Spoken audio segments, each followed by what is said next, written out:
शांति बरकरार रहे, जो कि आज के अगर डेट में मोदी जी के शासन में अगर हिंदू ही अपने आप को खतरे में महसूस करते हैं तो इससे बड़ा नाकामयाबी की निशानी मैं नहीं समझती कि कुछ हो सकता है। ये बात है, सोचते रहिए, भविष्य का सोचिए, लेकिन अभी का मत सोचिए कि लोगों के साथ क्या हो रहा है। भले ही आप कितने भी लाख के चश्मे पहन ले, आप कितने भी लाख की गाड़ियाँ, लेकिन ये डेमोक्रेसी है ना, तो इसमें जब भला होता है तो सबका भला होना चाहिए। प्रधानमंत्री अगर अपने आप को प्रधान सेवक कहता है, मैं झोला उठा के चले जाऊंगा कहता है, तो वह तो ऐसे लग नहीं रहा है। वो तो पूरी देश की संपत्ति लेके खुद ही के लिए इस्तेमाल कर रहे हैं, लेकिन लोगों का क्या, आसपास के लोगों का सबका साथ, सबका विश्वास, सबका विकास, तो ये हो रहा है क्या? देखिए, मिले ना मिले, हम गरीबों की, मजलूमों की, औरतों के लिए हम जो लड़ाई लड़ रहे हैं अमर और शांति बरकरार रखने के लिए, देश को अगर आज़ादी अंग्रेज़ों से दी थी और किया था तो हमारे ही नेताओं ने किया था, और हमारे ही नेताओं ने अपनी जान की भी बलिदानें दी थी। भाजपा में से तो ऐसा कोई नहीं है जिसने किया होगा या कुछ कहा होगा कि हिस्ट्री में उनका कुछ योगदान रहा है। तो ये सारी बातें समझने वाली है, सोचने वाली है, और जनता खुद समझदार है, अभी नहीं तो फिर समझ जाएगी। कर दिया है हज़ारों करोड़ से, तो थोड़ी सी चीज़ें जैसे सारे किसानों का, जो चाहे आप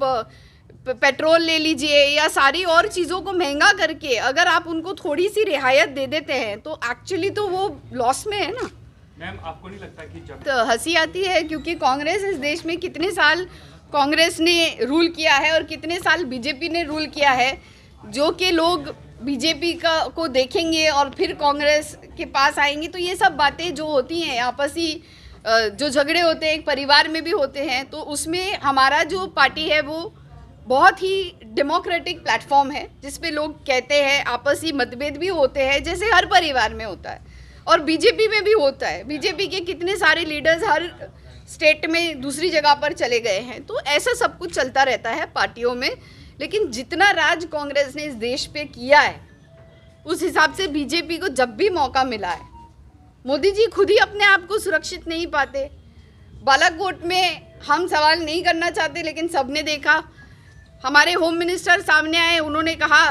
देश के होम मिनिस्टर अमित शाह जी, उन्होंने कहा कि 350 लोगों को मार दिया प्रेस कॉन्फ्रेंस करके। उसके बाद में आखिर फिर यू टर्न लेके कह दिया कि कुछ झाड़ों को मार के आ गए। पुलवामा का इन्वेस्टिगेशन आज तक नहीं हुआ, वो दविंदर सिंह का क्या हुआ, वो कहाँ चले गया? तो बहुत सारी मसले हैं।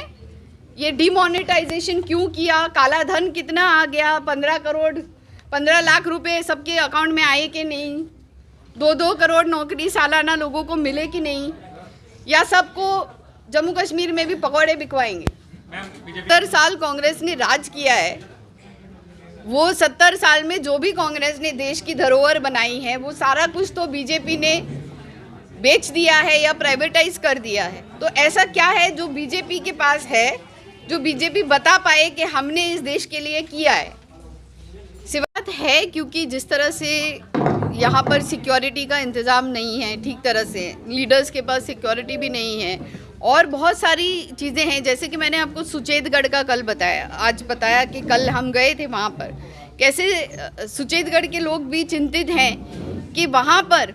किस तरह से उनकी भी असेंबली सेगमेंट को लिया गया है और दूसरी असेंबली सेगमेंट में तब्दील किया गया है जो रिजर्व्ड हो गई है। तो ऐसे कई सारे उदाहरण हैं, कई सारे एग्जाम्पल्स हैं, और उन सब चीज़ों को लेके कई सारी चिंताएं हैं, लेकिन हमारे नेता उस पर बैठेंगे जब और क्लियरर पिक्चर आगे आएगा, तब हम सब बैठ के उस पर विचार करेंगे और सामने फिर उस पे सवाल जवाब भी करेंगे। जिस प्रकार के आप लगातार कर रहे हैं, हमारी प्रोटेस्ट महंगाई पे हो रही है, हमारी प्रोटेस्ट बहुत सारे फ्रंट पे हो रही है कि जिस तरह से स्टेटहुड छीना गया यहाँ पर, जिस तरह से इसे यूटी बनाया गया है, जिस तरह से लोगों को अपना अधिकार मिलना चाहिए वापस, उस तरह से प्रोटेस्ट तो जारी ही है, मतलब और जारी रहेगा, क्योंकि जितने भी लोग बिलो पॉवर्टी लाइन है, जैसे कि मैंने आपसे कहा कि आशा वर्कर्स को किस तरह से 2000 से कम तक की भी स्टाइफिन मिल नहीं पाती समय पर, उनको कम से कम 10,000 मिलनी चाहिए।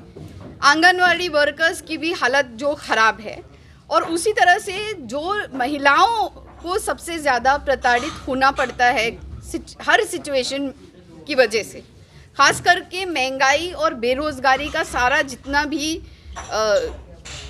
जितना भी उसका रिपरकशन होता है वो महिलाओं पे पड़ता है। और अभी जो एसिड अटैक्स हो रहे हैं तो महिलाएं भी सुरक्षित नहीं हैं, युवाओं को के पास भी काम नहीं है। तो ऐसी पार्टी को उन्होंने वोट दे के देख लिया कि ये सरकार तो कुछ भी नहीं कर पा रही है। बीजेपी का तो हम क्या बताएं, लेकिन ये ज़रूर बताना है कि जितनी भी देश की संपत्ति, देश की धरोहर बनी थी, बीजेपी ने पूरी तरह से उसे प्राइवेटाइज कर दी है। कोई चीज़ देश की रहने नहीं दी है, 4-5 कॉरपोरेट सेक्टर्स के हाथ में दे दी है, और जिस देश को जितना गरीब कर सकते थे उन्होंने किया है। और आगे भी बेरोज़गारी के दर को जिस तरह से उन्होंने नीचे, पॉवर्टी लाइन के नीचे गरीबों को धकेला है, तो राहुल जी ने इसके बारे में विस्तार में पार्लियामेंट में बहुत अच्छी स्पीच हाल ही में दी है। और मेरी नसीहत है कि आप सब वो स्पीच क्लैरिटी के लिए देख लीजिए, ताकि स्टैटिस्टिक्स भी मिल जाएंगे कि किस तरह से यूपीए की सरकार में बेरोज़गारी की दर से, मनरेगा का भी इन्होंने बजट बहुत ज़्यादा कम कर दिया है, हज़ारों करोड़ से। तो थोड़ी सी चीज़